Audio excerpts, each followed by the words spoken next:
Ladies and gentlemen, welcome back to WCS Europe Season 1 finals for the Premier League. We're just 2 matches away from finding out who the champion of Europe will be, heading off to Korea to represent the European region. But before we get to that, we'd like to check in with a few friends of ours around Europe who are tuned in live via Barcraft. So first of all, let me attempt this. If this goes horribly wrong, bear with me. It's technology, all right? Is that Leipzig? Hey there. Hey! Yeah, this is Leipzig. But I'm actually kind of lonely here. You're a bit lonely. You do look like you need some friends there. Yeah, it seems like after TLO's games, everyone has left. I guess they're killing esports or something. Oh! Good job. Nice joke. I like that. They're still chanting TLO. Look at that.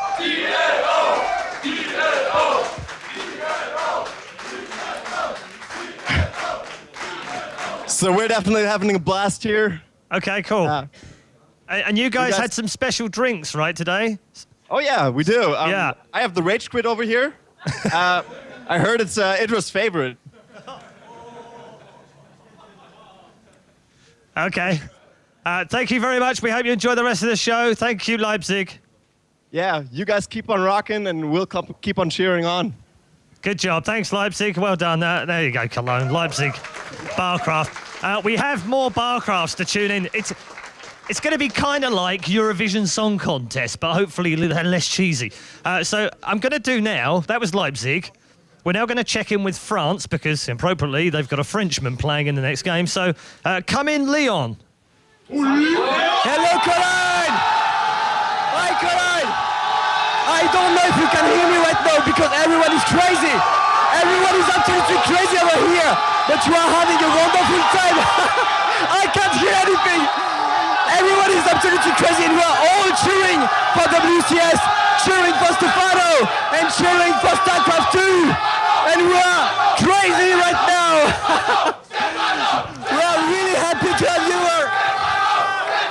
Stephano, Stephano, Stephano, Stephano, Stephano. Yeah. Fabulous. I mean, words that I don't need any words. You guys might not be able to hear me. These guys can't really hear me either. Is there any ForGG fans there?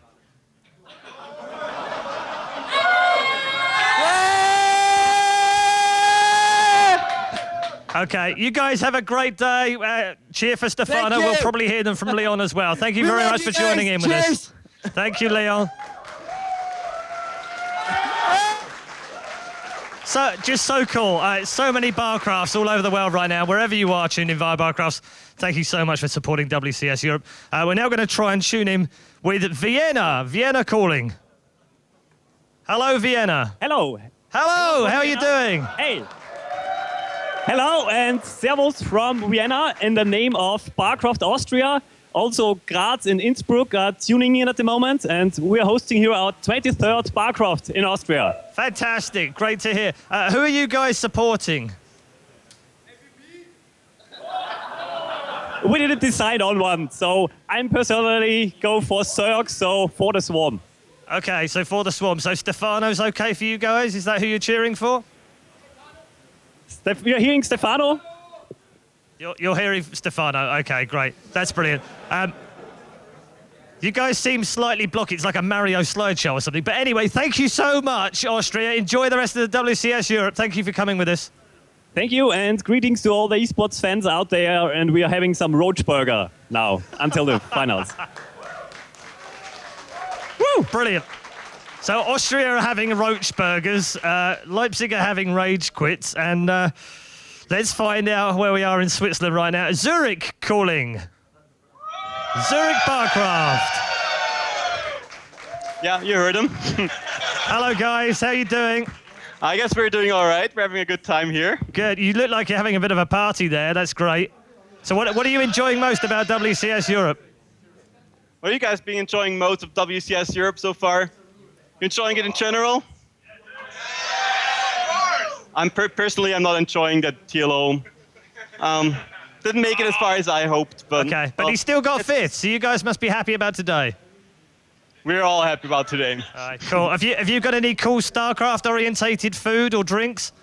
No food and drinks, but we got like plenty of stuff from Blizzard Entertainment. I guess all the other Barcrafts did as well. So people are really, really, really happy about all the beer coasters and the beer bottle openers they got. Obviously, we're in a pub, so people enjoy beer in general. Thank you very much, Zurich. Thank you for tuning in. Stay happy. Enjoy the semi-final final. Thank you for tuning in, Zurich. We will. Okay, we have one more Barcraft to go, and it's a very special one to me personally because it's actually my local Barcraft, and I am going to be in the Barcraft after the match is finished this evening. We're going to be making an appearance over there with a few special friends. So, Barcraft Cologne, come in.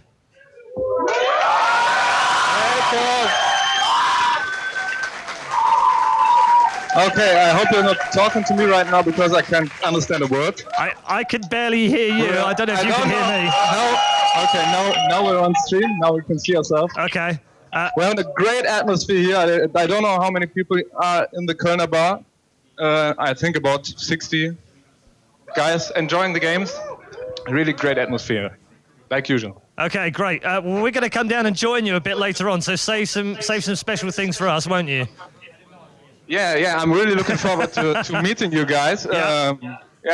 I'm already enjoying some cocktails here, but not too many because I want to be sober when you join us. Absolutely. Yeah, we've also got a special StarCraft board game for you, which we're going to bring down with us, especially for you guys to take down to Cologne.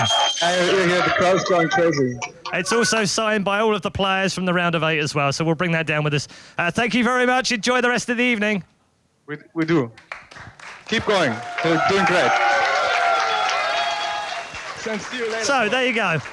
Barcrafts all over Europe enjoying StarCraft 2, and they're just one of 90,000 people enjoying it today. Thank you so much for tuning in. Let's try and get to 100K. Tell all your friends, go and grab someone off the street, tell them to plug their computer in, watch WCS Europe. It's all that's happening today. What else is on? Get them on there. 100K. Here it comes. So back to the games. The semi-final 2 is next, but before we get to that, let's show you the bracket and the road to the final for these two players. They will, of course, go up to MVP in that grand final. And the last two alive in the game are ForGG and Stephano. So, again, once before we get into the finals, if you don't know who these two men in are, well, then you should by now. But if you don't, no worries, we've got your back. Here's ForGG. My name is Jisoo Park and my ID is ForGG. My from is South Korea. I play WCS Europe because I prefer Europe, and my team is French team, so I'm living in France. Europe very, very good for me. I miss and my dog, family, sister, Korean food, friend, yeah, I miss. I think Korean is best, but Europe player is not bad, very strong. When I coming in tournament, I think about only number 1, but number 2 is not bad. I think Tiero is very good Jug player and very difficult style.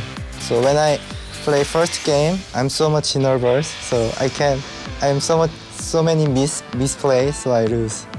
I was not afraid Strelo because Terran is very easy for me. The Banshee's coming along as well. The Vikings get landed. He needs anti-air along with this. The Hellions alone are able to run over a lot of what Straylock has. ForGG just wins. He's just like, yeah, I'm playing Terran vs. Terran and I don't lose games. This MVP is good player, but no problem, Terran. My minimum is, of course, number 1. I'm always think about number 1. Yes. My fan worry about greedy beer. Don't worry. I always remember, and I don't more die about cheese. Don't worry, my friends.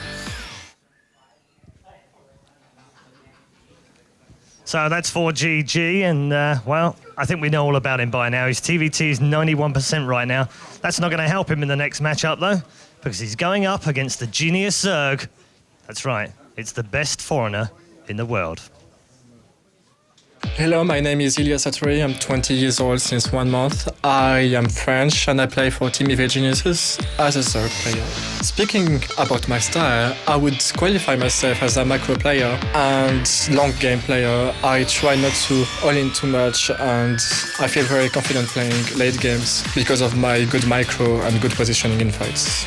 Yeah, he grabs a few more blink forwards as well. Both of them die in tandem. Seeing my groups, I must admit I was kind of satisfied with the draw I got. Luckily, I knew how they were playing, so the draw was in my favor. I didn't have such a thrill in my body for a long time because I knew this was the move which will make me win the game, which will make me go to the round of 8. Marines out on the field. 50 Marines can do quite a lot unless those Banelings are able to get the connections that they want to. Oh my god!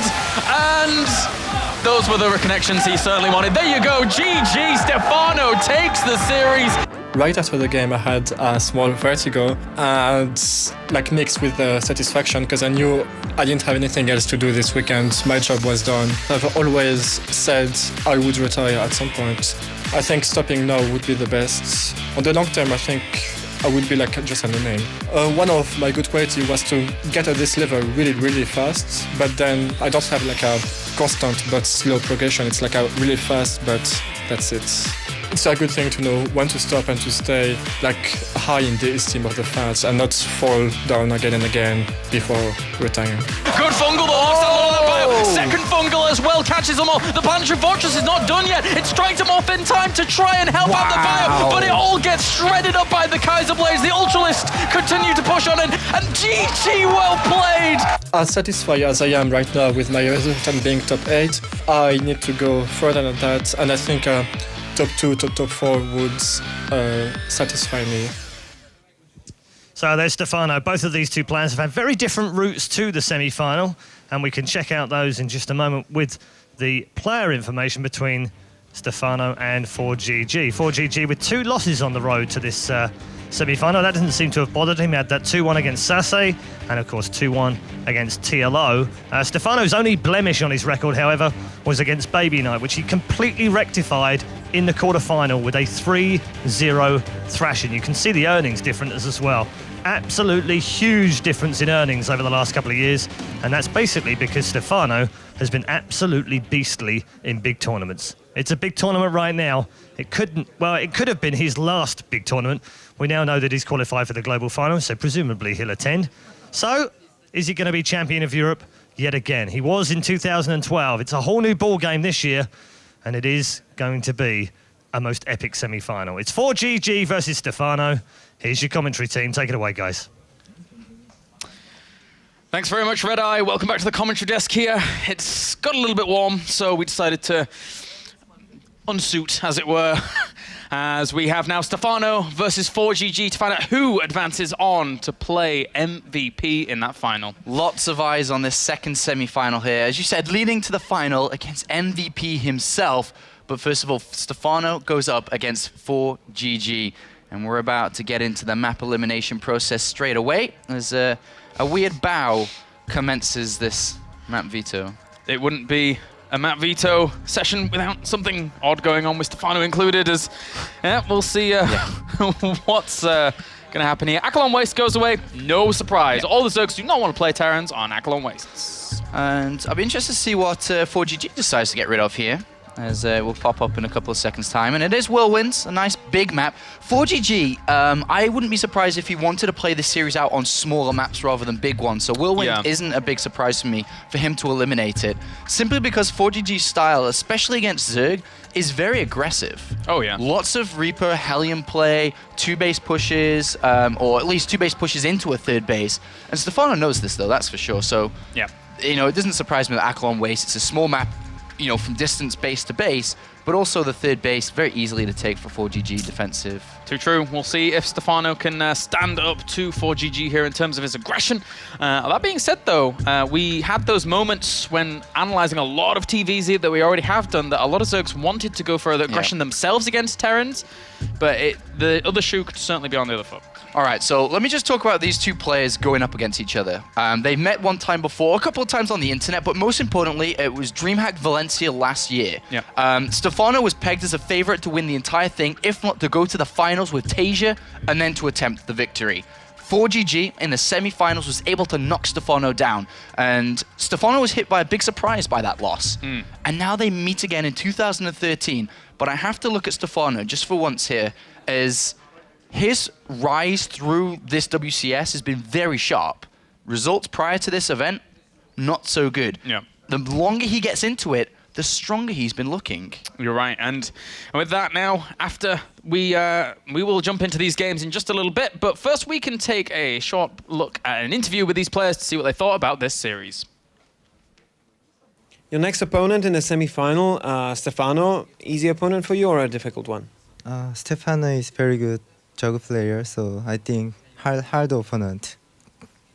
Your TVT is obviously very, very good. You beat Lucifron. Talk about your ZVT a little bit.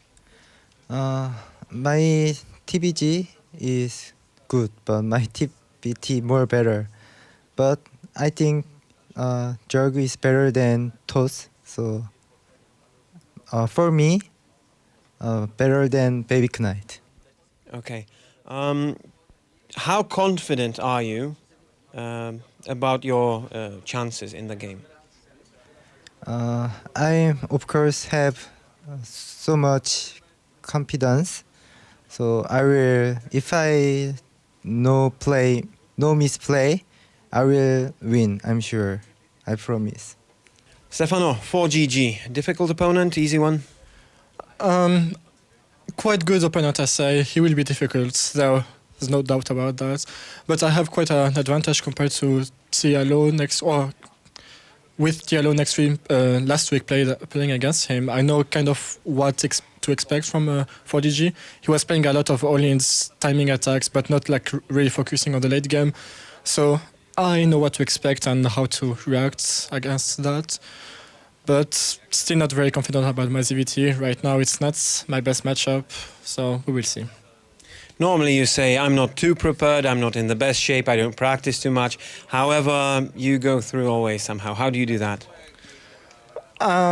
That's not true. Maybe like in the most important tournaments, I always go through because I focus a lot. But like on tournaments, I don't practice.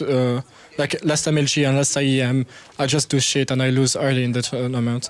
Right now, in this one, I can't say I didn't practice because I came Tuesday to be able to practice decently for these matches. And I was kind of really prepared against Baby Knight. It's actually one of the first times, maybe like second or third time in my life that I actually prepare a match to win and prepare some specific strategies to beat him. Can you promise your fans a victory? That's a tough question. I promise I will do my best and give what I have. And I hope they won't be disappointed if I can't go to the finals. But as much as them, I really want to be in the finals and win again because I have a title to defend. And let's show the Koreans Europe belongs to European, I guess. Merci. All right, so both Stephano and ForGG getting geared up here after those interviews. ForGG promising a win. Yeah. Promising a win. Though both players acknowledging that this will be a difficult matchup, for sure. Let's look at Stephano's history in Heart of the Swarm. We talked a little bit briefly about how he hadn't good results in Heart of the Swarm. His very first couple of tournaments, he played at the Intel Extreme Masters World Championship. He also played at the MLG too, and every time he got absolutely crushed by Terran players. And he said in that interview again that Zerg versus Terran, he's still not 100% comfortable with it. He's found his stride in Zerg versus Protoss with the Swarm host. Zerg versus Zerg hasn't changed that much, but we're about to see Stephano go up against an incredibly strong Terran player within ForGG. Yeah, I have to kind of come back to what you said about both of these players acknowledging their strengths. We've pegged this series to be a very, very close one, I think. Both players very equally skilled here, going into this best of 5. It's not going to be quite, I don't think it's going to be quite cut down the middle and straight over to one person's as it was with MVP versus Demaga. This is going to be close. Stephano, the highest earning foreigner of all time here, going up against ForGG, who hasn't earned as much, but he's certainly looking very strong.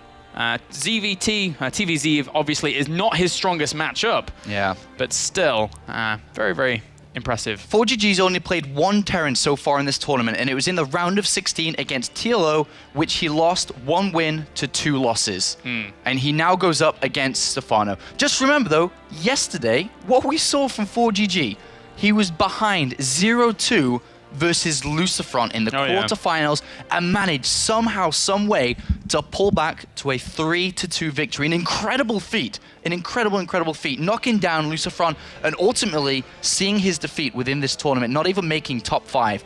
Now, these two players will go head-to-head. Stephano is last year's 2012 WCS Europe champion. 4GG is in search for his first win. He is, and then the last foreigner remaining here in the WCS Europe is battling our remaining Korean to find out if it's going to be an all-Korean final or if that foreign hope in Stephano can carry on to the final to play MVP. And spawning down to the bottom left as our red Terran, representing Millennium and Korea. Give it up for 4GG.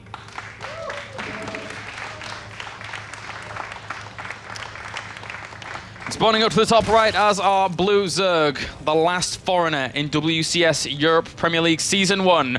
Give it up for Stephano. Wow. Whoa, hello. Hello, audience. How are you guys doing? Where did you come from? As I think Stephano recognizes that you guys are cheering for him as well. Well, let's find out how this is going to go down. These two players have two very different styles. Stephano is going to be very defensive and reactionary, with precision when it comes to micro and strength in the later stages of the game. Ooh. Do you know what that sounds? No, I don't know either, so I'm just going to ignore it. If we whisper, the crowd might not hear us. Yeah, maybe. I am a rabbit? I'm a rabbit? What? Really? Stephano? All right, 4GG, on the other hand, incredibly aggressive in his Zerg versus Terran, even outside of these matchups, in Protoss versus Terran as well, loves one single unit more than any unit I've ever seen any Terran player love. It is the Hellion. He's a big Hellion fan, this man. It's a yummy unit, and he uses it well. And 4GG, well, he's going to go for a command center first, opening things up in a very economically focused style early on in the series. Loving it, to be honest. He's going to feel out his opponent, get a feel for exactly what Stephano wants to do, and he knows that Stephano isn't going to open up something super crazy here in the first game. One of Stephano's weaknesses as a player, I'd say, is probably his predictability. He uses the same build over and over and over. The one time he didn't was when he listened to Dr. Apollo over here going for a 10 pull 10 gas against Baby Knight. Yeah, I was going to say that one. And he almost lost it. Yeah. So he went back to being predictable. Yeah. And went for his hatchery first into spawn and pull, followed by gas. Oh, Apollo. You were trying to influence him again before. Yeah, I tried to actually purposely make him lose this time. Yeah? Oh, I was like, go temple, because 4GG loves to put a command center on the high ground. In this case, it would have worked. Look at that, it's down on the low ground. Oh, well, we have that expansion finishing up in a second. Spawning pool as well. Scout coming over from 4GG is indeed cross positions enforced on this map, so you can get that scout off super quickly. And 4GG is going to know everything his opponent is up to very rapidly, so nice little scout here from 4GG. Yeah, he goes in and sees the extractor with now a couple of drones mining from it. At this point, he knows that speed will be finished just before the 6-minute mark. So it's something to keep in mind. Any all-ins or any kind of rushes that Stephano may go for, even simple Zergling run-bys. He knows that Zergling speed by 6 minutes will be done, therefore has that 2-minute or 1:30 window now just to prepare a bunker, a couple of wall-offs if necessary, and just get his Hellions rolling and whatnot. Yeah, we're seeing if he wants to commit to a lot of Hellions. Normally he does. Normally he's able to pressure third locations with good Hellion numbers, and it works extremely well against TLO on Whirlwind, I want to say.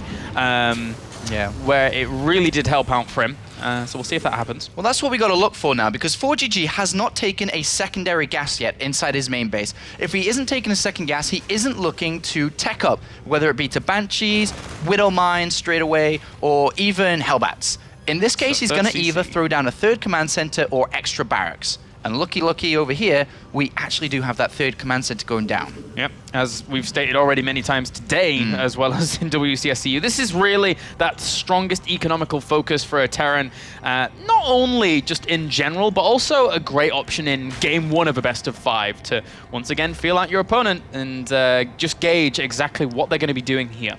All right, so Stephano now, as Zergling speed nears completion, gets back into gas and also takes a second. I think he's going to be looking to take a third base in a couple of seconds' time here. There's the drone being selected. So third drone coming down to take that. Okay, no. Evolution Chambers first. So he's getting Evolution Chambers, then we'll take a third base. We're most likely going to see Stephano play Zergling Bailing style. It's his preferred style over Roach Hydra, for example, or just Roaches in general, which we've seen Damaga favor all over this weekend.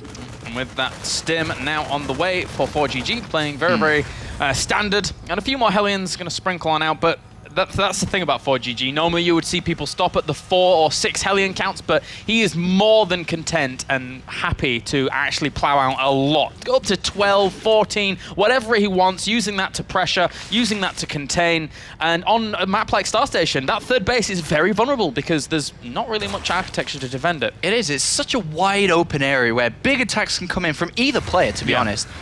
Stephano's decided to throw down a Roach Warren in case of any aggression. If we look at an Overlord on the left-hand side of the map real briefly, a little bit south, there we go. There's an Overlord that spotted the third command center and on top the double engineering base. Stephano now knows exactly what his opponent's gone for to the very fine detail. He realizes now that, yes, he will need up to 3 to 4 Roaches max. The rest will be drones ready to the third base. He can virtually just go straight up to 75 drones, which is complete saturation of minerals and gas off 3 bases, incredibly early in this game. And ForGG is actually not building any more Hellions other than the initial 6 here to kick things off. So that's a cool little deviation from him. We'll see how he's just going to plow out that bio here. Oh, wait a minute. Stephano's thrown down an incredibly early Baneling nest. Well, I just want to check if he builds any more than 10 Zerglings at this point. I think it's a little bit scary if he does increase that count. 5 Roaches and 10 Zerglings is well enough to deal with these handful of Hellions on the the right-hand side. But it is drone production. Okay, just checking it out. Yeah. The Roach is going to poke that away, and good little push away there by Stephano. Meanwhile, Benlinus will finish up in a second, along with the Leia actually morphing in as well. So he's getting that Leia at a very fantastic time. To time out is 2-2 as well. They're going to finish up, well, they're going to start at least. A really nice time there for him. Yeah, pretty much on spar. As soon as the Leia finishes, he can go into 2-2. Great creep denial here by ForGG, who's focusing very heavily on a little bit of scouting and a little bit of pressure with these Hellions, just forcing creep spread to be killed off here and there. But overall, he can't really do anything big in this game. He is going to go ahead and take his third base, but I think he hasn't started any and hasn't even got a factory ready to have Widow Mine production. This is a little bit scary because you did point out something very smart earlier, is that the third base has such a wide open area.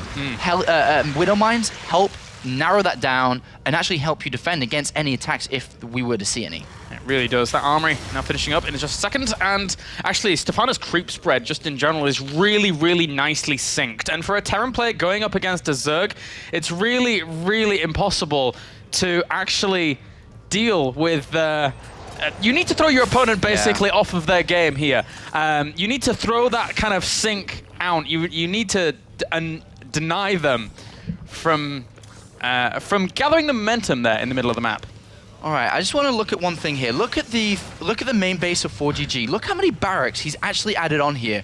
If we were to tally up all the reactors that can come down, when I think he's going to add, okay, tech labs. So either way, reactors or tech labs, that's a lot of production. And when I say a lot, I mean a crap ton of production. He's going to be able to make a really big army probably here, and that's what he's going to aim. That's his strategy, is to build a big army and probably to collide with 2-2 upgrades if he starts it any second now. And actually, that creep spread that he just sent out there really saved a lot of those units. They got back on creep. They were a lot faster than the Marines and the Marauders chasing them down. So he saved a few really important Banelings, a few Roaches to tank later on. Stephano looking pretty good though. 4th base being taken. We were actually seeing a very textbook ABC style of Zerg versus Terran at the moment. The openings are super normal from both players at this stage. The only difference is, as mentioned, is the production from ForGG is incredibly scary, which means he won't really have money to build a 4th command center soon, and he's going to be pumping out lots of units on the ground, likewise dropping at the same time. So he's now approaching the 12-minute mark, going to ramp up the pressure, ramp up the aggression, and this is where he's going to try and outplay Stephano.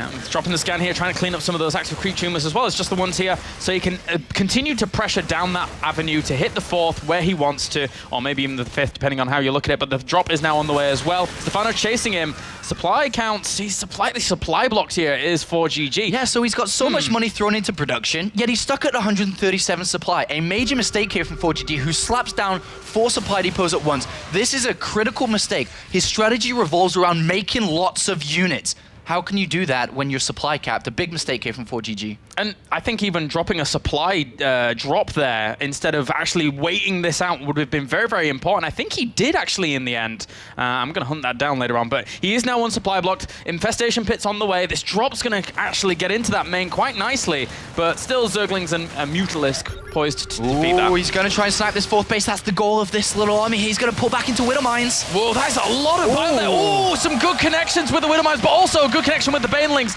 Will he have enough to deny this, though? I don't think so. Just Zerglings and Roaches alone aren't going to have enough firepower to deal with that bio, but he has to pull back. Yeah, pull back. Look at Stephano's overload spread at the north and the east. It's very good to spot incoming drops, which buys him a little bit of time. Great surround by Stephano, who will clean this up. And I really feel that this was cleaned up so easily because of ForGG's supply block a little bit before. Stephano's on the move, though. Stephano's putting a lot of units here, Kalaris. He's chasing down these medivacs. He really can't afford to lose what's in there. He has to get out, and he does get out just in time. 157 supply for Stephano. Likewise, for ForGG, not too much of a difference. He was really lucky that that medevac at the back was the one that didn't have anything in it. And ForGG now with these Widow Mines still ready to go at that 4th location, whilst Stephano's macroing up like a beast himself. It's army supply 86 to 98 in favor of ForGG, and ForGG is trying to exploit this map to the fullest. We're dropping around those dead space areas.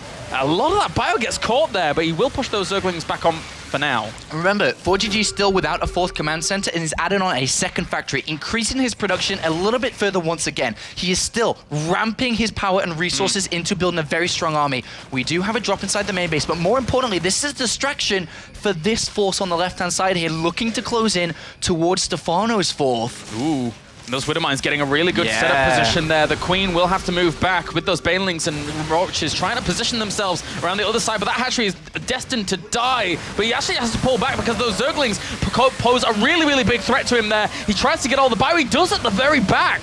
Really, really good trade there for Stephano, and he takes a great supply lead. And Stephano keeps his 4th base alive while destroying ForGG's army. Now Stephano has momentum. He could actually come crashing into the 3rd base. There's nothing. He's losing the units in the medivacs here, Kalaris. Stephano is hunting down ForGG, and he has to be careful of a couple of Widow Mines here. But Stephano, if he molts a few Banelings, it is a bit of a risk in case of Widow Mines. But overall, it looks like he's been distracted by a medivac over on this right-hand side. Stephano is commanding. He's ruling this game at this point. He is. Those Mutalisks going to try and hunt down this medevac as well here. Just bring back a few more units, but there's really not that many Marines there to deal with that, so it doesn't really matter. He could easily charge in there with all of those Mutalisks. He actually has 25 Mutalisks out on the field right now, plus 2 weapons is finishing up for them very soon as well. At the 17-minute mark, that is really impressive there for Stephano. Oh, but a good connection with the Widow Mine. I think Stephano's adjusting his style very well in this game. Usually you'd see him rush over to Ultralisk a lot earlier. In any of the other games we've seen so far with Stephano playing against Terran, he loves to micro Infestors and Ultralisk as one.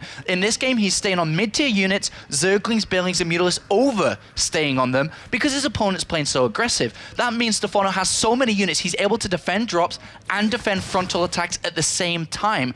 I think this is the perfect counter strategy to what ForGG is attempting to try to pull off. Perfect counter strategy to ForGG style in general. He's ever the aggressor, ever trying to go for the damage, but it's really not working out too well here against Stephano. He's only killed 4 workers in this fight. Stephano's looking for an SCV snap. A lot of SCVs at the same time. A fight on the right-hand side here, and Stephano gets in there with just Zerglings alone. He's probably not going to win this fight, but more importantly, on the other side of the map, SCVs are going down, and even a command center could fall here, and it is going to fall. Yeah, and even if it does start repairing, but it's not going to the command center, ends up going down. The Marines, they're not numerous enough to deal with those Mutalisks. He will get a hatchery over to this right-hand side, but still, Stephano is really keeping ForGG on his toes right now. One of those 2 of those Widow Mines did connect quite nicely, and will push the Mutalisks on back for now, but still, the Mutalisks reigning supreme in this infrastructure. Trading a 5th hatchery for a 3rd command center is a massive win for Stephano. If he can clean up this small drop on the right-hand side, he maintains superiority in this game. ForGG's income, if we look at the income tab,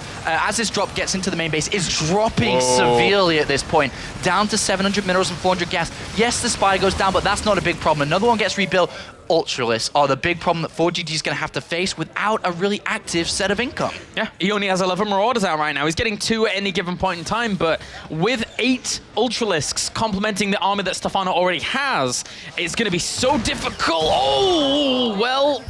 Boom, boom, kaboom, Claris, as these Mutalisks do take a lot of hits in general, but I don't think if Stephano lost all his hatcheries in this game, he would really care. Yep. He's got so many Ultralisks, fully upgraded Ultralisks on the way here. He's about to have 10. Perfectly timed upgrades as well. Plus 3/3 on the way. Kaisen is playing finishing up at almost exactly the same time. The Ultras are going to be so hard to kill off. If ForGG can hold this next fight, I'll give you a $5. All right then, £5 or €5 is a big difference. We are British and we shall go in pounds. Fantastic, fantastic. All right then, we have the adrenal glands on the way here for Stephano, as well as those Ultras. Spire's finishing up his second. He's gone over to full Marauder production basically on those barracks. He knows he needs to deal with that. And the supplies, 128 army supply to 96 in favor of ForGG for now. Yeah, he's got a lot of units, and they are at 3/3, so your hope of winning a $5 is still alive at this point, but it's not all lost. Stephano, in an ideal world, would like to get some Infestors, I think, here, because if he can pin these units down, that's when the crunch of the Infestors, the Ultralists come in, which is pretty devastating, as the Ultralists want to deal damage, they just love to be able to grab their meal. Crispy Crunch Infestor Edition and Ultras as well with that. The Mutalisks actually being added to this, so this is a really, really scary army here for Stephano, and he's getting +3 weapons again. He's so adamant about getting these air upgrades. It's really fantastic to watch. Yeah, there's something I noticed in Stephano's game over the past couple of weeks here is he's begun to use Mutalisks in the late game with and alongside +2 and +3 attack to snipe SCVs, turrets, and hatcheries to prevent the Terran from mining. But these Mutalisks are not going to help him. It's the Pathogen Glands upgrade and the Infestors which will, and they're not here yet. So Stephano's going to have to fight against this army in hope of a good surround from multiple angles. I feel is the best chance he's going to have. ForGG have the aggressor trying to push on forwards once again. He has a good split on some of his bio here. Those Ultralisks, they actually might get taken down quite quickly, but the bio still, I mean, I don't think it's going to be really enough to deal with that many Ultras as they power on, and even the Mutalisks swing in just the right time here to try and hunt down more and more of these medevacs. Ultras actually don't have anything left to tank for them whilst they close the gap on this bio, and somehow, some way, ForGG is killing off them slowly. Will he have enough firepower to kill off the Mutas after this? I think he does, and he will push it back. Yeah, he pushes it back, but he's about to run into 44 new Zerglings, and that's going to be difficult, especially if these Mutalisks get into the income one more time. A nice hindrance to ForGG's economy, and he is playing this game, the majority of it, from behind. Stephano's looking in incredible form here. These Widow Mines will have to be withdrawn so he can regather his forces for another assault.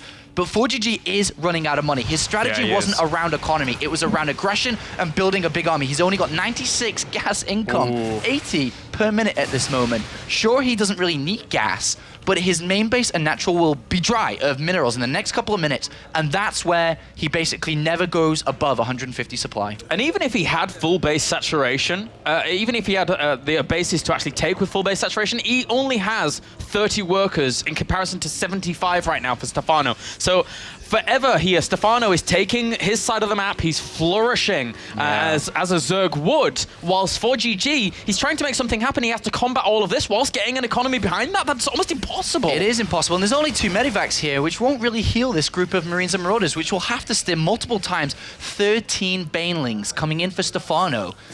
There's a lot of Widow Mines, and they are going to be crucial in ForGG keeping his dreams alive in this game.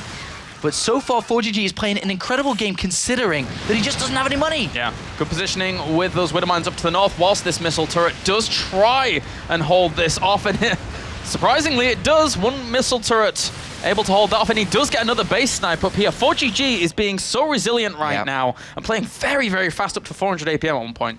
Incredibly fast. Look at these 2 players. As you can see on screen, their hands and keyboards getting battered. And that's what happens when you play StarCraft. Yep. But still missing. I think Infestors are missing in this game. If I was to say one unit which we would have liked to see would be the Infestors at this point. Very cost efficient and so good if you can grab the right fungals. I mean, he got Pathogen Glands, but he actually never ended up getting any Infestors from there, and he actually is just going to try and push him once again, though. The Widow Mines do get cleaned up a little bit by one of the Ultralists, sacrificing itself, but still, Stephano limiting every little bit of his income that he probably can do. Although 4GG is trying to do the same with just a few units. Well, Stephano, I'm not sure if this is the best fight. He's not with all his units, but he's going to attempt it anyway. There's Widowmines, Marauders, and Marines on the high ground here. Stephano tries to take the fight. Yes, he has such a bank. Look at that. 5 Ultras and 10 Zerglings coming out for Stephano, who's been able to kind of preserve some resources here. Oh, Mutalisk coming in for the Medivac count once again. That's annoying if he loses those Medivacs. They're really the big, expensive units here in this army. As the Marauders and the Marines, they can be resupplemented very, very quickly. Good control here from 4GG, though. Oh, the Ultra after Ultra does end up dying off, but the bio gets ripped apart. GG for game number 1. Stephano takes it and keeps that foreign hope alive, moving on into the potential final. All right. I owe you a $5 because technically he didn't win with the next fight. But so, I don't use English money, so I'm never in England, so it's all right. All right, when we eventually meet in a British village or the Shire, wherever we go to next, Hamlet, I'll give you that $5. So Stephano picks up game number 1 of these 2 players, and to be honest, I think that went for Stephano as well as it could have. Played well, adapted to his opponent's playstyle. On the other hand, though, 4GG played very assertive, had a clean strategy from the get-go, and was shut down incredibly hard. I'll be interested to see what he will do next. I'm not sure if he's confident in going the distance, going the 9 rounds versus a player like Stephano, who's shown complete brilliance when it comes to the later stages. Yeah, this is something that actually you mentioned before even these casts went on. There was 4GG, he's a very formidable opponent. Not going to take that away from him, but Stephano just looks comfier in those late game situations. It's really that earlier mid-game aggressive focus that 4GG really excels in. And he wasn't able to lock that in position in that game, despite wanting to for a long time around that 140 supply mark. So Stephano did very well, but 4GG did have some slips there. Yeah, he absolutely did. So 4GG, if he's going to go to the Grand Finals to play against MVP himself, he has to change from gear number 2 to gear number 3 and save gear number 4 and 5 for the later stages of this tournament, because right now it is very important that 4GG stops Stephano in his path. Going 2-0, having a 2-0 lead is very difficult to play from, but if we look at stats, 4G did it versus Lucifron, he could do it versus Stephano too. He could. So now let's jump into game number 2 here, with the Zerg leading 1-0. If he's able to take 2 more maps, we shall see yet another TVZ in the final, but it will be Foreigner versus Korean. As we have spawned down to the bottom left-hand corner, the last Korean in the semi-finals at least, spawning in red, representing Millennium. Give it up for 4GG. Spawn down to the bottom right as our blue Zerg, 1 game up in this best of 5, looking for 2 more wins, representing EG. Give it up for Stephano.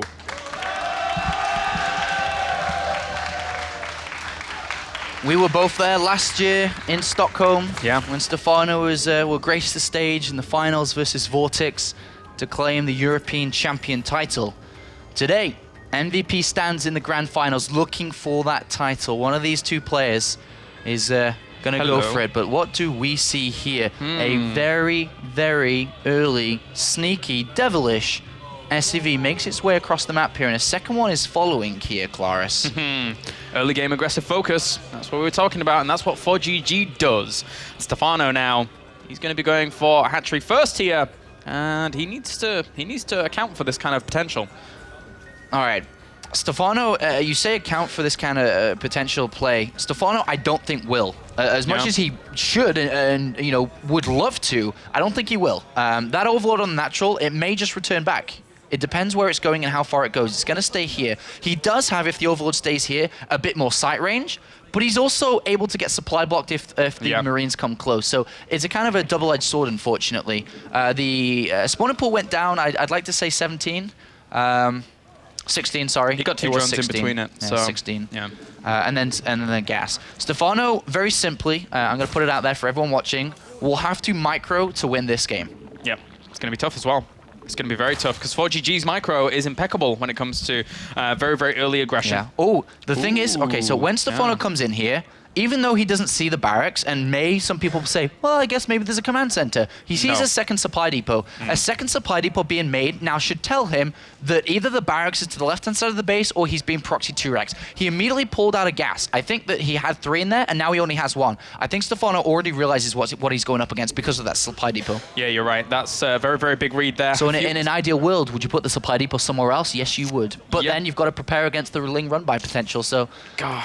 So much meta. And for now, Mr. ForGG is trying to get that bunker up and running. There's already 3 Marines out here, though. Yeah, that's a lot already. He started 2 Queens. He actually didn't start a Spine. Oh, there we go. The Spine is now on the way. 2 Spines. And 10 Lings as well. That's a lot, but 2 bunkers are now on the way. He has to buy time, but he has to somehow stop these bunkers from going down. Yeah, so the first bunker is complete. Another one's coming down. It's going to be very, very difficult to hold for Stephano. The hatchery already taken damage. He needs to wait until the Spines are ready before he can actually pull this defense off. He cancelled a Queen. He had to do that. There was never any way that second Queen was really going to help that out. The 1 Queen does pop at this natural here, and that's going to try and deny this for just a little bit. But look, the hatchery is already at half health. Notice Stephano isn't lava injecting. He's saving the energy on the Queen for a transfuse, probably on the Spine Crawler. I doubt he'll want to use it on the Queen. Oh, incredibly close there. The drones come off and moving the Spine Crawlers now. And those SCVs are going to be able to repair these bunkers quite considerably. The 2 bunkers being up and running means there's a lot of firepower here that it's hard to actually take down. Well, the bunker's going to go down, but he saves a lot of the Marines from that anyway. Spines reposition themselves. This is going to be a very, very close hold. I don't know. I think that he may not be able to... I don't know. It's really close. I think that... Well, it's just being repaired. Yeah, it's not going to be able to defend this. I think Stephano's in a bit of trouble with Colaris. Yeah, it really is. ForGG doing a very, very good job of bringing the aggression to Stephano in game number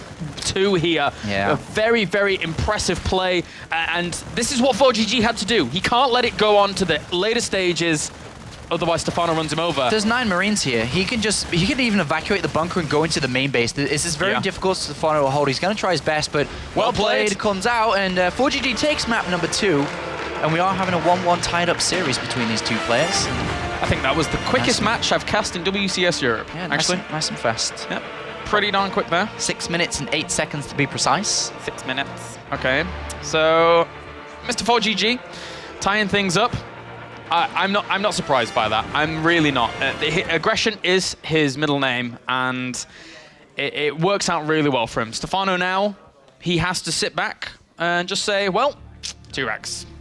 Not much more. A win's a win. Yep. ForGG, a win's a win. You win no matter what it takes. And ForGG picks up map number 2 with a Slide Devilish. There's 2 SCVs, I think I nicknamed them. 2 racks. Well, considering what's the next map, it's Belshire Vestige. Don't think we're going to see a 2 racks again. No. It will be pretty ballsy. It would be indeed. These 2 players, I remember, like I said, I remember the first time they went up against each other in Valencia, and I think it was a 2-0, if I'm not mistaken. DreamHack loves their best of 3s. I want to check that, actually. I'm pretty sure it was a 2-0. Yeah. And now, with Belshire Vestige on the way, ForGG has the potential of hitting those mid-game aggression timings once again. It's 2-1. It was 2-1? It's 2-1 in the quarterfinals, to be precise. Yeah, so timings on Belshire Vestige, very strong. Yes. Multiple, I can't remember the barracks count exactly. He was able to produce about 30 Marines per cycle, so I'm not sure how many barracks that is, like 7 barracks Let's or go more. with 7 with the And it could have even been higher than that, so. Yeah, I reckon timing play, ForGG's style this game. That's where it's going. Right, let's jump into game number 3 here, as things are tied up 1-1. ForGG playing against Stephano, Belshire Vestige. As we have spawning down to the bottom right, as our Red Terran, evening things up with a sly little trick. Let's give it up for ForGG.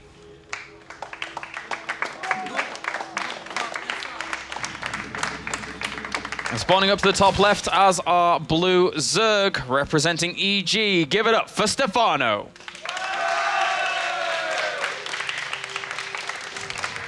I think because of the crowd here, Tilo was able to make it through. Yep. Not taking anything away from Tilo. Sorry, Dario, if you're watching this. And let's see if the crowd can help Stephano through this too. ForGG, a difficult opponent. He's very tricky.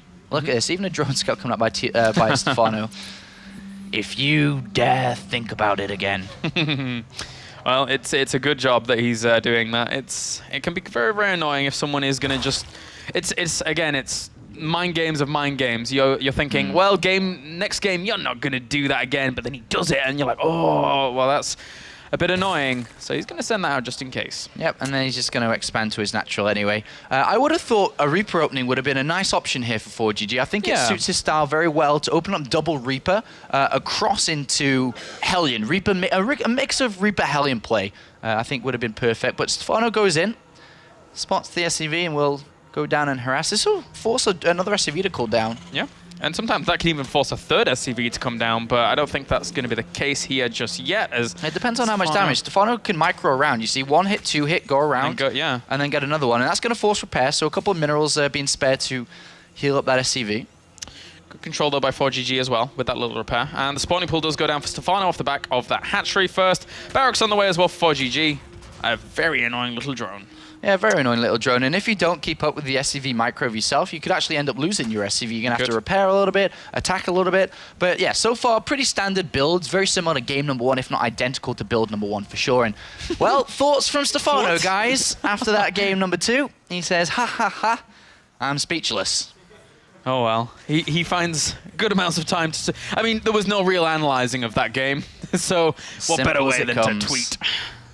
As simple as it comes here. So... these two builds starting to shape up now. There are a lot of aggressive plays, and I wonder if 4GG would be the kind of player to expand towards Stephano for a third base and start to pile the pressure that way. Because usually a Zerg player, I mean, I think Thorzane versus Stephano is the perfect example in the previous round where he did that. And a Zerg player usually expands to the natural, which we can see now. To the right is their third base, and then slightly down to the bottom right of this base is their fourth. So if you expand to the third, there is the option to power down this right-hand side flank. And if 4GG doesn't plan something before that option, you never know. You never know. It's a true thing. And I think, to your point, 4GG is the kind of player that could do that, and probably will here if he does see the opportunity to do so. Stephano's already positioning an Overlord to eventually scout into this main whilst we have the reactor going down for the factory. And elsewhere, not much else. I would love to see him go for a heavy Hellion style, actually. Yeah, I mean, usually you'd like to do that with the addition of the Reapers to slow your opponent down for the beginning and then add on the mix of additional Hellions. Oh, looky here. And Stephano spots it at the right time. So this is the option that I laid out in map number 1, is that you bank up 300 to 400 minerals. You either A, throw down a command center at 400, or B, slightly sooner, throw down 2 barracks costing 150 minerals each to get additional production. Stephano spotted it and also then moved an Overlord back out of there, not revealing that he had seen this. Exactly. And now, actually, a little bit of a supply block here from 4GG. He doesn't really have that much production, though, for it to be taking massive effect here early on, but it's still a little bit annoying as that Tech Lab does get thrown down as well. The wall-up is completed for 4GG. So important in this matchup nowadays. Otherwise, you have crazy little Ling run-bys. We may be seeing Roach play this game. And the reason why it is different is because Stephano didn't choose to research Zergling's speed. And as we can see, with double evolution chambers coming down and roaches, I think Stephano's going to get 1-1 roaches and then probably just go, bam, defend it, counterattack, like a massive 2-base play. Or not 2-base play, but 2-base economy play here. Because he knows his opponent's going to hit a timing around the 9-minute 30 mark. 9-minute 30, maybe a little bit later, depending on if he waits for Medivacs or not. And if Stephano can prepare an attack, defend what's coming, and then counterattack, it could be quite an easy victory. Could be. It could be, certainly, you're right. These Hellions now poking around at the third base. That Starport's on the way. And that 1-1 will finish up in due time here for these Roaches to come along and try and poke around for Stephano. But they're really meant for a little bit more of a defense right now. He goes back into drones, gets those creep tumors going, but he already actually had 2 cancelled there, or at least killed. So, yeah, good denial. Killed. And maybe a couple more on this left-hand side here. I wonder if 4GG is thinking that has Stephano seen what I'm doing? Because he's still going for this. We have Stim in the production. We have 4 Marines and a Marauder coming out. Stephano now probably will start Roach production again. He's at 46 supply in terms of drones, and that's enough drones for 2-base play. Enough for a bunch of Roaches. And that's what I feel he may do when these 2 Overlords pop. We'll see. Yep, certainly could do. That would catch them off. Okay, 5 more drones. 9 more drones. And the layer goes down as well. He's only on 3 gases right now, so we'll see what he wants to actually go from here. As we will have those Hellions just poking around in the middle of the map, getting some control, but once again, a slight supply block here for 4GG with 3 supply depots on the way. Yeah, and Stephano too, look at both supply blocks. 2 overlords on the way. So 4GG is throwing a lot of his resources into this kind of attack. He hasn't got upgrades in this game, and he hasn't got a third base, which is why he kind of needs to do damage with this. Yeah. He needs to get across there and do the damage necessary to maybe give himself a lead here, which is why Stephano's preparing to get roach speed straight away as soon as the layer's done, 2-2, and he's looking to defend this. It's approaching the 9-minute 30 mark, and this is when 4GG should be looking to move out from his natural. The Medivacs pop right at that time, and this is where the assault's going to begin. But look, Stephano's already got his roaches ready and more in production. Yeah, tons of roaches actually, and with those extra 3 overlords on the way and the fact that he has 54 drones out right now, he could continue that production quite happily here across these 3 bases. Has to be careful, look though. at Stephano on the left-hand side of this map. He's I don't know if I thought maybe he'd be going for a counterattack and then relying on the new roaches he's making back at home, but never mind, he is just returning home. Would have been a little bit tricky. He's going for the Hydralisk Den as well, though, so he's going to have a lot of firepower behind this. Hydralisk Den actually builds very, very quickly, and this is exactly what we're talking about, that very heavy Hellion style that he uses to actually mix into his army as well. He goes for the direct engagement here. The roaches come in from either side, though, sandwiching this army, but those Marines are providing so much firepower, and actually, I don't think Stephano could see a lot of those Marines for a while, as they were in the brush there, firing down on this army. He's lost a lot of roaches here. He has lost a lot of roaches, but a lot more are coming. 14 more roaches in production at this point. I wonder if Stephano now is going to open the floodgates. 18 roaches are on their way, and I'm not sure if I think he's just going to keep on building roaches. I kind of thought he'd do this from the get-go here, but he's going to hold on to this. Despite breaking the first wave, can 4GG keep going? He has to pick up and run out of there. Unfortunately for Stephano, he wasn't able to mix in some Hydralisks to try and pick away at those Medivacs whilst they were on the retreat. And that 3rd command center has already gone down for 4GG back at home in order to probably fly over to that aggressive position. The engineering bays are extremely late. Yeah, Stephano has +2 attack on the way, and +2 carapace should be starting any second now. Like, it's actually a bit of a mistake he doesn't have it, especially if he starts more unit production. But so far, so good for the Frenchman, as he does have a 20 supply lead. Remember, this is a best-of-5. Currently 1 apiece going on to Belshir Vestige here. Stephano now just moving around with his roaches, making sure he's safe and secure. 22 roaches out right now against 24 Marines with 3 Marauders out. That Marauder production, along with Siege Tank production, actually now on the way here for 4GG. So mixing things up just a little bit. Siege Tanks are pretty good against roaches if you get the right positions. Yeah, and here comes another movement out by 4GG, who doesn't know too much about his opponent's strategy, or at least the Hydralisk Den, should I say. He does have a drop going to the main base, and this is where Stephano's going to get tested. Is he going to be able to defend in the main base and also protect his 3rd? Well, he's separating his units already very, very nicely, realizing that that would always be his opponent's plan if he was going to put... There was no way that 4GG was just going to drop in one location and not pressure this position. So Stephano arranges himself really, really nicely. And 4GG, really far behind in upgrades. These units are 1-1 versus 0-0, and 5 extra barracks coming in. Wow. Look at that. Again, climbing incredibly high in production. This time with tanks, not Widow Mines. He's switched over because Roaches and Hydras, if there's tanks behind the Marines and Marauders, which will deal and tank a lot of damage, the tanks will deal a lot from behind. So he's changed up his plan just a little bit, just a 1 unit change, and he is expanding towards the middle. He will, again, play very aggressive in this stage of the game. I think he kind of has to at this point, with Stephano now getting himself a macro hatch, getting himself muscular augments for these Roaches and Hydralisks to eventually put on some harassment of their own, or pressure at least. 112 army supply to 85 in favor of Stephano. His army with 2-2. Yeah. It's going to be so strong here. It is, and he has so much army supply compared to his opponent. Quite a lot of a difference at this point. 30 supply difference. It's only going to keep on climbing. He has a couple of overlords coming out, and when that's there, 200 supply, no problem. 4GG is going to be pressed against it to be able to defend this, especially because even his 2-2 is going to be a little bit late at this point, especially compared to Stephano. Stephano may be able to hit, I think, with 2-2 before 1-1 even finishes. It's going to be really, really close. If he hits this timing, that's pristine. That is so down to the wire. It's only 5 seconds. I don't think he... Yeah. It's too much. It's too much. Yeah, the tanks are there to protect this position too, so he's not going to hit that. That would have been deadly. And looks like he's just trying to scoot around, seeing what he can see. I'd be curious if he actually applies some pressure over at the natural whilst all of this reinforcement is at the 3rd, but that could actually trigger 4GG to go for some straight-on counter-attack, as the Roaches will poke on forwards, and that looks like what he's actually wanting to do with just a handful of his army. Yeah, well, Stephano's looking to come up here, and he's timing this really well, but the tanks still remain.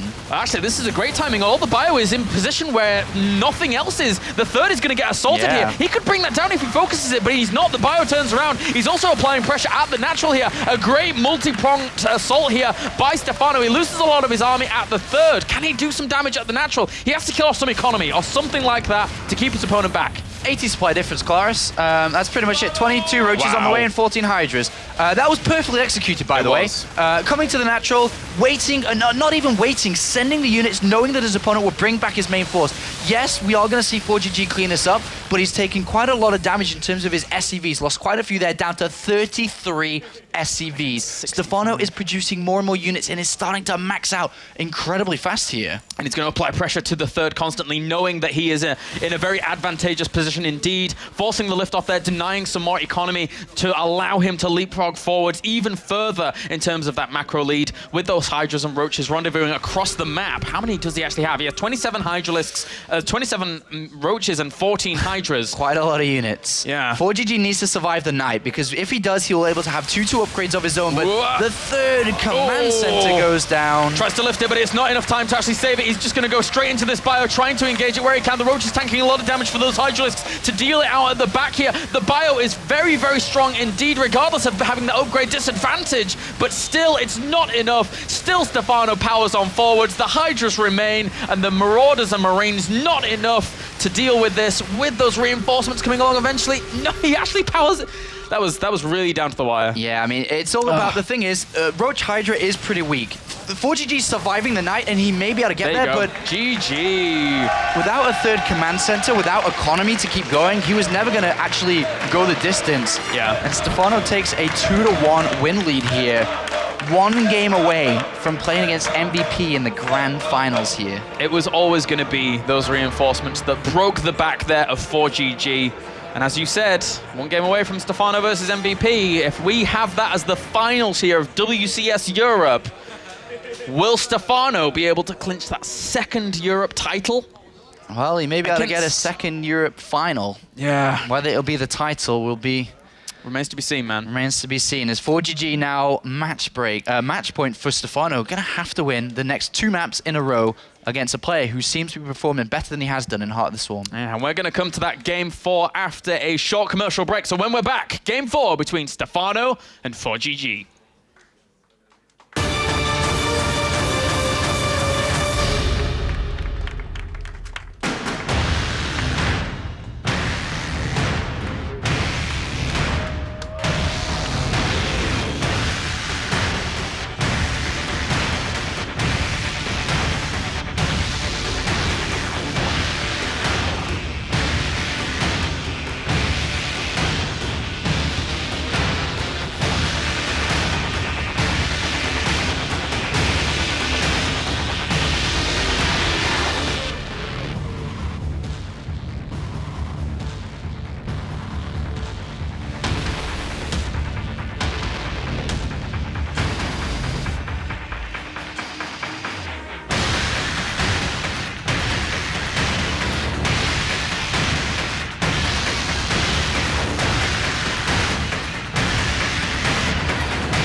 right, guys, welcome back to the World Championship Series Europe Season 1 Finals as we now jump into game number 4. Neoplanet S is the map, Apollo, here, and it's one of those maps where there's not a lot of dead space, so drop play can be a little bit harder to accomplish here. ForGG needs to accomplish something in this game, Kalaris, because he's falling behind at the moment. 2 wins for Stephano, 1 for ForGG Su, aka ForGG. Let's find out what's about to load in to this next map between these 2 players. Yep, we are jumping in right now. And to be fair, I have to commend ForGG actually on his English. Aside from everything else that's going on right now, he has fantastic English. In all the interviews he doesn't use a translator, anything like that. It's really awesome to see his English there. So anyway, spawning down to the bottom left-hand corner as our Red Zerg. 1 game away from advancing on to the finals to play against MVP. Give it up for EG Stephano.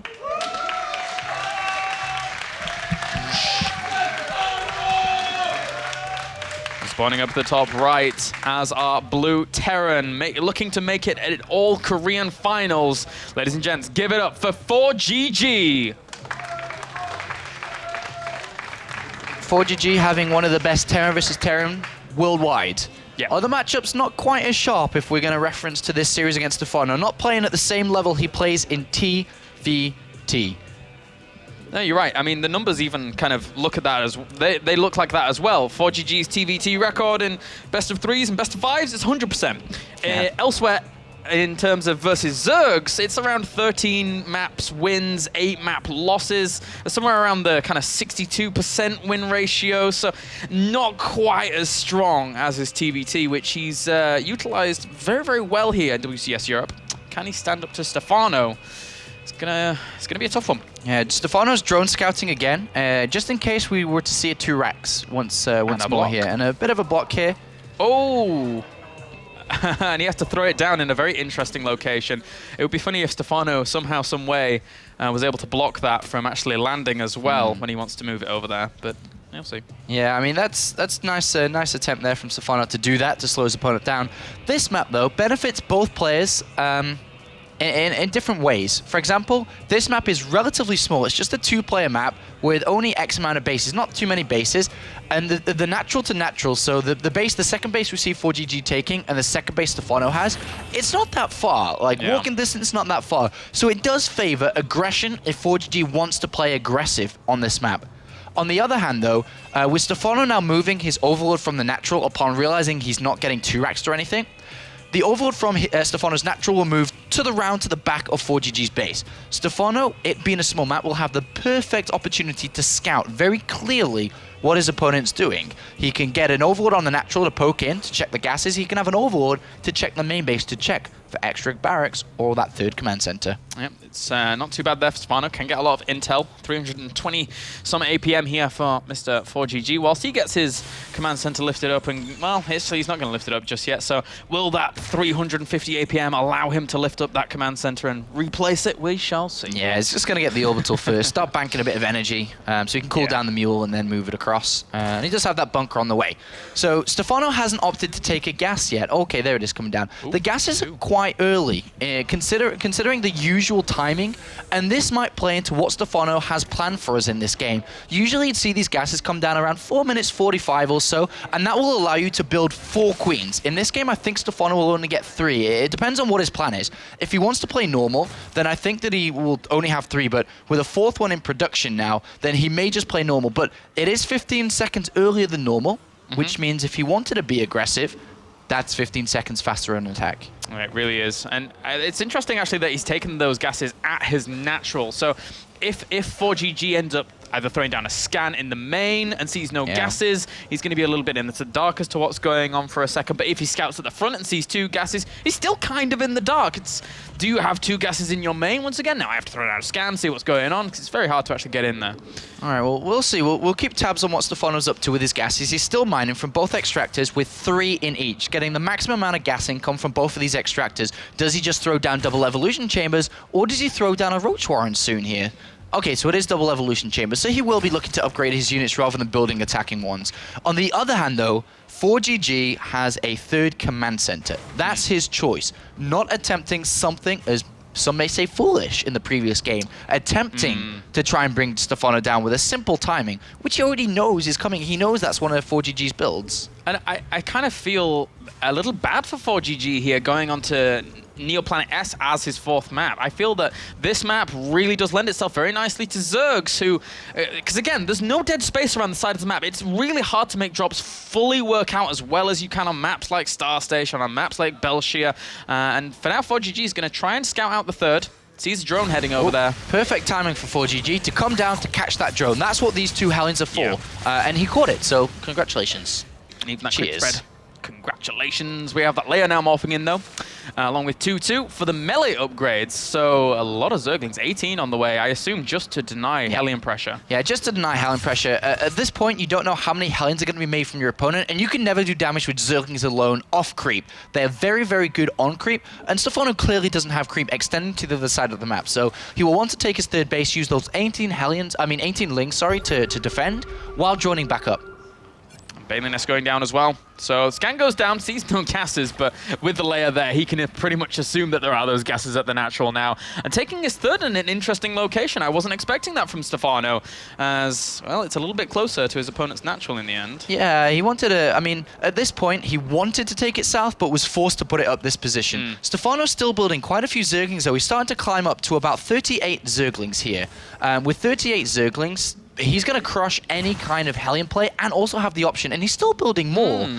This is very interesting to see so many Zerglings being made here. I think maybe seeing 6 Hellions here as opposed to 4 might have triggered that, as he knows his opponent always likes making a lot of them. He's trying to pin them up against the wall. He eventually kills off at least 1. 2 and 3rd one doesn't get taken out. That was a great trade there from 4GG in the end. He killed a lot of Zerglings. Stephano's still building Zerglings. Upon killing off these Hellions and looking to chase them down, he may, yes, I thought that would happen, research Baneling speed. With the layer now completed, Stephano can make nothing but Zerglings and attempt a 1-1 Baneling kind of attack at this point. A second bunker's coming down upon 4GG realizing, 1, he lost his Hellions, and 2, that was a lot of Zerglings that were pushing him around the map at this point. Stephano's continuing link production, still at a very low drone count, only 41 drones.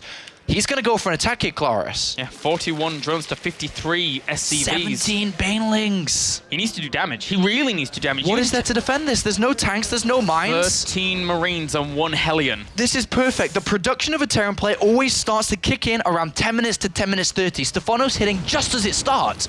This attack 1 or 2 minutes later doesn't work. Perfect timing for an assault from Stephano. That's a lot of bunkers down. 3 in total. That Hellion, he needs to spot all these Banelings moving into position, but Stephano's doing a really, really good job of hiding them down to the south while Centrifugal Hooks actually finishes up here. Stephano's just poking forwards a little bit with a few Zerglings. There are 3 bunkers. 3 bunkers and 1-1 upgrades about to complete. Ooh. That Hellion, if he sees those Banelings morphing in... I think he already knows that this is coming. That's why there's a 4th and 5th bunker. He already kind of knows. There's 3 bunkers. He's starting to realize that Stephano's going for this, but behind this, Stephano's taking 2 extra macro hatcheries. He's going to be able to drone if he holds. Oh, that's a ton of Banelings as well, crashing through that wall very, very quickly. 1 bunker goes down, so does the second. The SCVs come off the line there to try and deal with this, but still, the Banelings trying to connect with all of the bunkers. They kill them off, but there's still the 2 bunkers up on the high ground, and he catches some of the Marines as well as more SCVs here. The Zerglings have to run back, though. He killed off 21 workers, evening up that drone count. But guys, as good as an assault that looked, Stephano was still down to 41 drones. Yeah. That kind of attack. He did expand twice. He is behind in economy still, despite that kind of assault. If we look at the income tab, with mules coming down, it's still in favor of 4GG. Even though it was a good assault, it didn't win the game. It was a big move that Stephano had to pull off, and 4GG levels up supplies. He also has an upgrade advantage and Widowmine production. It wasn't the best assault from Stephano. He's going to try and go for it again. I think there's a small gap in that wall. Yes, there is. He's trying to get an extra supply depot down, but not enough. Not in time there. The Zergling's trying to wrap around some of those Marines, but they don't in the end. Zergling's going to have their way fully with this base. He needs to separate those Marines back here. Those 2 Banelings trying to connect. 1 Widowmine did help out in that defense. 4GG down in terms of supply right now. 30 Zerglings in production as well as +2 weapons, but ForGG has 2-2 on the way, which is a great advantage for him if that gets going a little further. He needs combat shields, and he should start picking up his units, because at this point,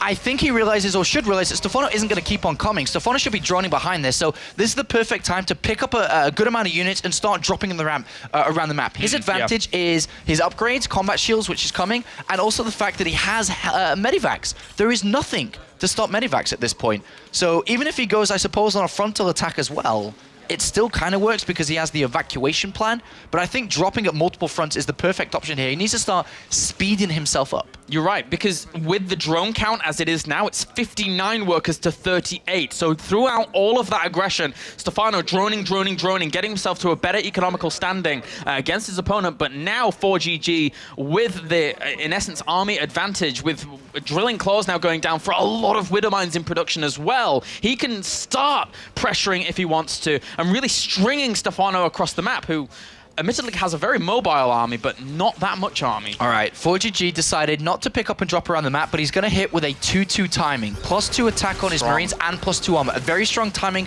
with combat shields and with a couple of mines here. Stephano's going to have a very good engagement. Ooh, those Widow Mines could actually cause a lot of problems here. Oh, but he doesn't actually clear. Oh, the Banelings! Oh, the Banelings! A massive attack there by ForGG. These mines did so much damage. He needs to actually get out of his medivacs, come down and clear those up to save the mines, but he won't get there in time. Banelings sacrificing themselves on Widow Mines. Not good. No, not at all. He needs to retain those for these Marines that are now pushing on in here. A good connection with that one Baneling, but the two do end up dying off. Look at how many Marines and Widow Mines actually just march across here. ForGG knows this is his time. He knows he has to do the damage. Otherwise, he is going to be completely ripped apart by the economy of Stephano and the eventual macro of him. He's supply block, though. He needs to keep going. He needs to keep going. An incredible hold by ForGG in a beautiful position setup. Stephano sending in Zergling by Zergling, one at a time, to actually not have these mines detonate. He gets a good surround here. Oh, good Baneling connections as well. If he can clean this up, where are these Banelings coming from? Oh my God! I cannot believe how well he was able to clean that up. He saves the hatchery. Where did those Banelings come from? The left-hand side, I think. Yep. All right. Okay. Cool stuff. 32 more Zerglings on the way. A couple mines get popped down, but ForGG piling on the pressure here. Remember, he does have the upgrade lead until now. It's gone. Sorry, that was really fast. 6 Mutalisks are on the way. Stephano, this is his 4th base, remember, not his 3rd, so he still has a pretty decent income. Zergling's cleaning up a lot of these Marines, although the firepower of the Marines is quite handy. And there is that 3rd command center down for ForGG. Yeah, I was actually going to bring up that point. Why hasn't he picked it up and moved it a very long time ago? I'm trying to see what's actually being denying it there. There is a lot of few Zerglings trying to deny, but he hasn't even tried Yeah, yet. Here it He's gonna now. Here it comes, and he needs minerals. He's got so much gas in the bank, and he's really only spending it on a few mines and Marines here, so he's not really being cost efficient at the moment, but Stephano keeps the defense up. 20 more Zerglings are on the way. And he bought himself time to get out 10 Mutalisks, in essence, once these 4 actually pop once again. So a good income for Stephano against 4GGs. That base is... Yep, that's not going to land for a while. Yeah, he's going to have to bring all his forces back to clean up these Zerglings, which gives Stephano a bit of breathing room. So he opts to squeeze in 7 drones here, which are going to go down to the 4th base and allow him to take the extractors there and look to tech up. Ooh, good boost out there from ForGG. He needs to save those medevacs. Again, very expensive units, especially when you've only been on this 2-base economy for this long. We have a lot of mules coming down, but more importantly, to the south side, we do have 3 mines, which are about to make their way into the mineral line. La-di-da-di-da. They don't really care. A hop, skip, and jump around the mineral line.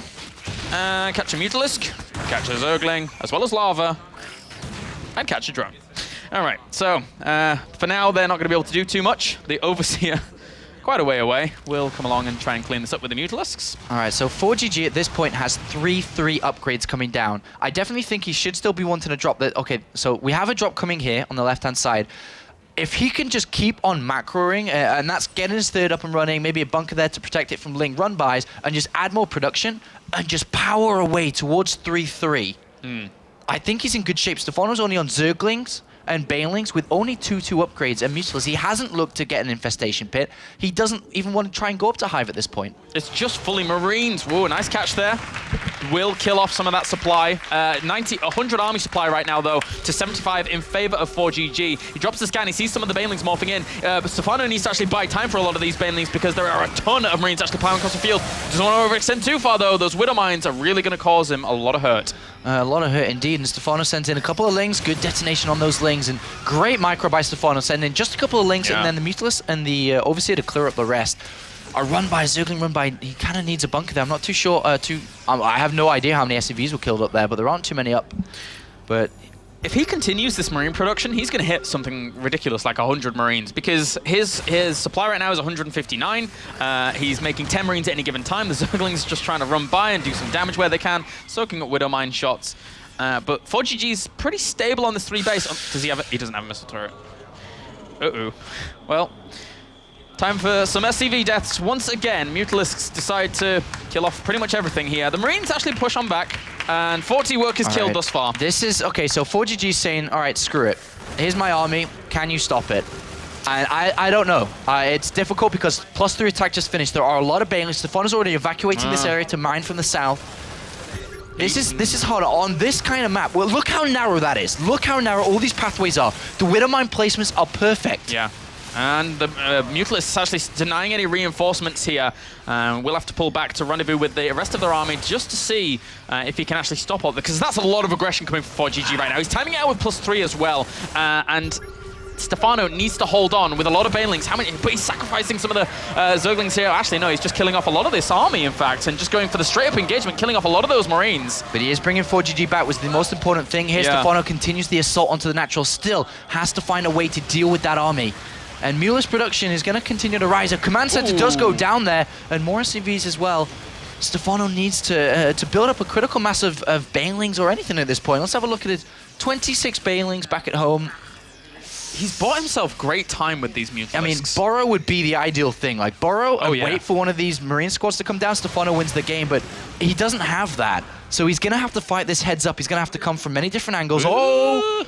Drone, Bob. Nope, never mind. Creep spotted it. Yep. But still needs to have a perfect engagement here. Stephano's known for his best fights. He's known for always taking the right option, the right angle. Drops a scan, sees how many Widow Mines actually burrow themselves at that location. He doesn't even care about these missile turrets right now. He needs to try and bring ForGG home, buying himself some time. Medevac does drop a few units on the high ground there. He's going to kill off that command center. He's putting... Whoa! Banelings, goodbye. What a fantastic kill there by that Widow Mine. 19 kills. That could be the game changer. Stephano's killed the 3rd command center. The economy is there's nothing for ForGG. Stephano, if he wants to win this game, he needs to kill this army. Likewise, if ForGG wants to, he needs to win the next fight. Widow Mines and Marines, 3-3 Marines. The Banelings, the Banelings, the Banelings. Oh, they're gonna... The Mutalisks. Oh my God! Fireworks! Everything gets obliterated. The Widow Mines and Banelings not working out too well for him there. And those Mutalisks reign supreme in the skies, killing off everything. Stephano now with an army supply lead of 75 to 47. What insanity we just witnessed. It was literally whoever won the next fight would probably win the game. And then Mines just blew up everything. Good job, Widow Mines. Everything. You had one job and you did it wrong. You had one job and then you were only meant to blow the bloody doors off. Oh my God. Well, these Marines trying to try and push on once again here. Stephano, though, 140 supply to 76. ForGG must be in agony in his mind. And here comes Stephano marching down. There's no mines left. There's a great Marine spread, of course, here. But Stephano has taken a considerable lead, double, if not more now, in supply of his opponent, with more Banelings being morphed. Remember, 2-2 Zerglings and Banelings versus 3-3 with so many mines. We are seeing a ForGG mine again from this 3 o'clock position.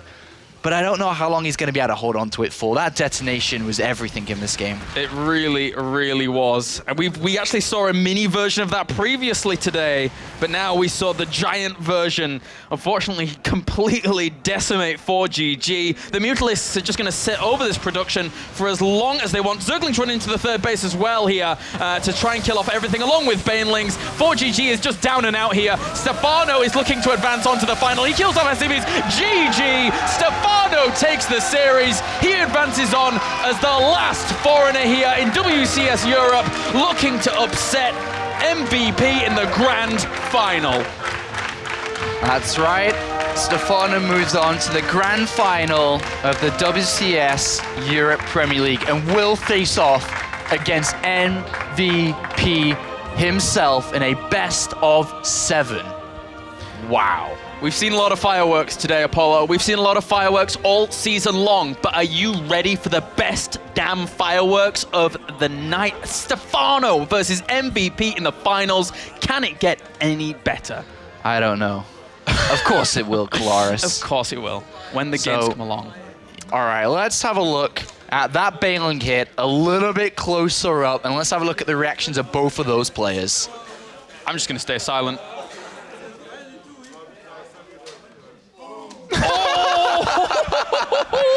Both players, look at Stephano. Oh, that grin.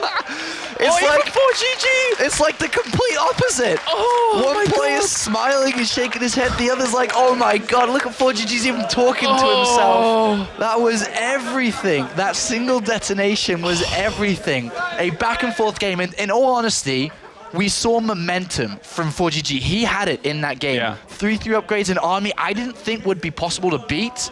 And then all of a sudden, just like that, Kolaris, just like that. That's how it goes. That's how it goes. Widow Mines not really working out for Terrans sometimes, apparently. Backfire sometimes. We've seen a couple of backfires across the WCS Premier League, and that's probably the biggest one of them all.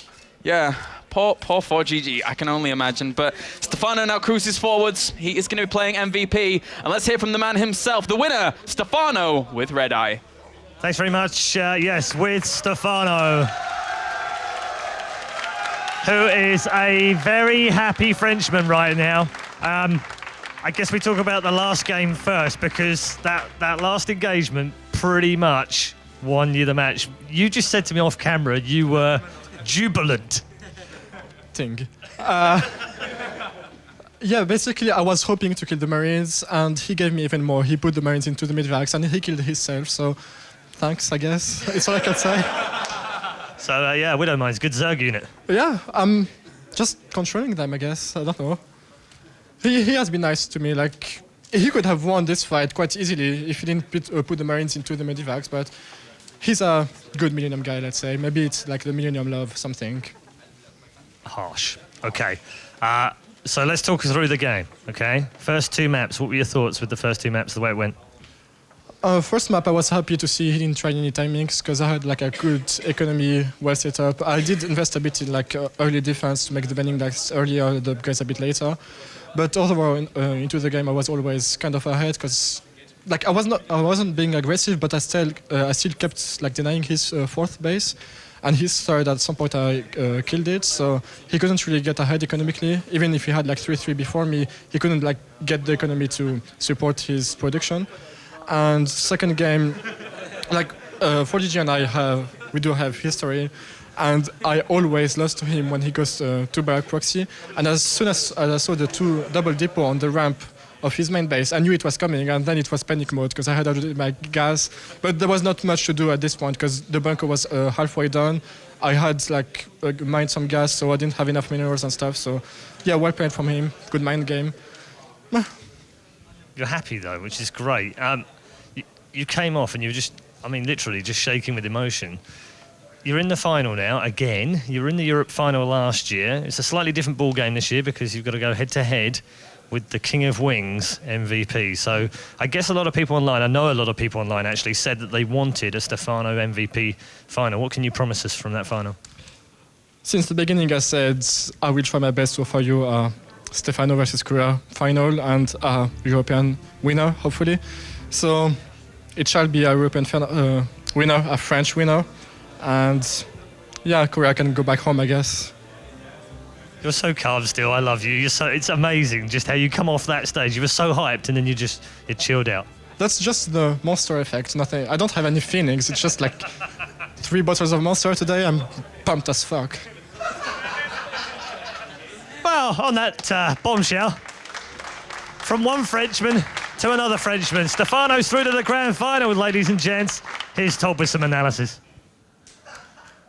Very well played by Stephano here. I'm joined by Dimaga for some analysis here, so I'm sure you know a lot more than me about Terran versus Zerg.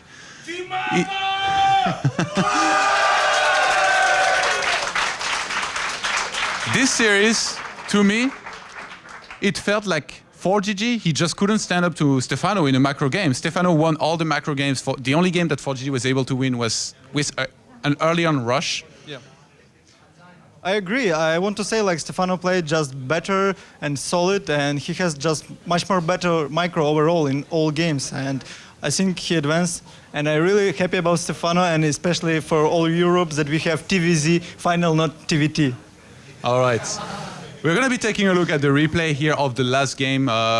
Pretty much the last 2 minutes here. There was a lot happening. Actually, it's a little bit more than 2 minutes, but we can take a look. We can play a little bit the replay, see exactly what's going on. ForGG, he had a little bit of a supply lead, but Stephano, he did very good job with his mutas here. Can you take us through? But I think right now, like ForGG has quite big advantage, especially 3-3 upgrades. This is like really huge because Muta has like 1-0 upgrade, so if he straight fight, like he probably will lose for sure. So you think Stephano really needs to buy some time right now? Yeah, buy some time, and he really need good connection with Belink, especially on creep, because without creep you just can't connect really good. So ForGG here, he wants to attack, but there is no creep, so he has to take his time. But we had some insane mine detonations here. They played a huge role in this game. Yeah. Especially, I think it was one of these two here. He's about to get lots of kills. And also, this was just so huge, like 19 kills, I remember. Oh my god. But at the same time, Stephano make really nice move to kill this last base. Yes. And from there, he only needs to hold the attack of ForGG. So do you think he did a very good job of just waiting and then going in with his entire army? He just lost like... but this was like, you can win this fight very easy by like ForGG because you have upgrade advantage. Yes. But he fight on creep, then he look at this like, oh man, gift for you. I'm agree, Funka. It's really nice. And we have the gift here with the Medivacs dying. That was very brutal. And behind this, he had so much supply, he couldn't lose anymore. Yeah. So you've had to play versus MVP. Now Stephano has to play versus MVP. You've just seen him play versus Terran. How do you think he will fare in the next match? I think it will be a little bit harder for Stephano than against ForGG. It's like for sure. A little bit only? Yeah, a little bit only because like he showed really good games. But I see MVP also saw how Stephano plays like Mutalink, Bailink. So I think MVP has really solid builds against Mutalink, Bailink. Like just with good minds and good micro, you can win it pretty easily. Okay, can you give us maybe a score prediction? Like I hope for 3-2. And for Stephano. It's best of 7. Best of 7. Okay, so 4-3. 4-3, all right. Thank you, Dimaga, for this analysis. Thank you. We're going to be passing it over to Red Eye over at the social media desk. Take it away, Red Eye. Thank you very much, guys. Dimaga there for some analysis with Todd. Fantastic to have these great players doing some analysis breakdown as well for us. So we do have some more social media for you. And if you haven't tweeted yet, you need to tweet. You need to get #WCS trending. I do want to congratulate all of you for tuning in, though, because we have 111,000 people tuned in right now. Yeah. Fantastic. Okay.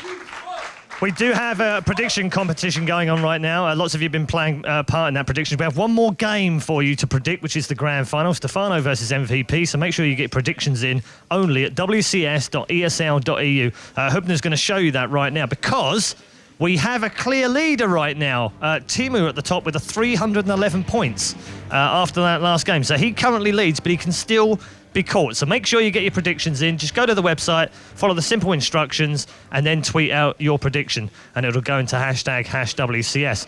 Phil, you have one more picture to show us. He's dying to show. Get it ready on the screen. Get it ready.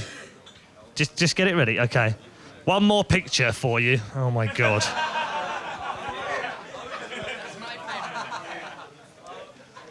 I see you've been on holiday recently. Okay, Hubner, you've had your fun now. What have you got to say for yourself? I don't know. I can only thank the community. Let's thank the community. Thank you so much for doing all the pictures, you swines. I know it's all in fun anyway, so thank you very much for sending all of those over. It's been a lot of fun watching those come in today. Some better than others, I might add. I've still got nightmares from the Carrigan early, I'll tell you. Anyway, Let's move swiftly on because, ladies and gents, the grand final is not far away. But before we get there, what's your favourite TV show? My favorite TV show is Battlestar Galactica. Dexter or Game of Thrones? I don't really like TV. I only see the news. Dexter, probably. Dexter? Weeds.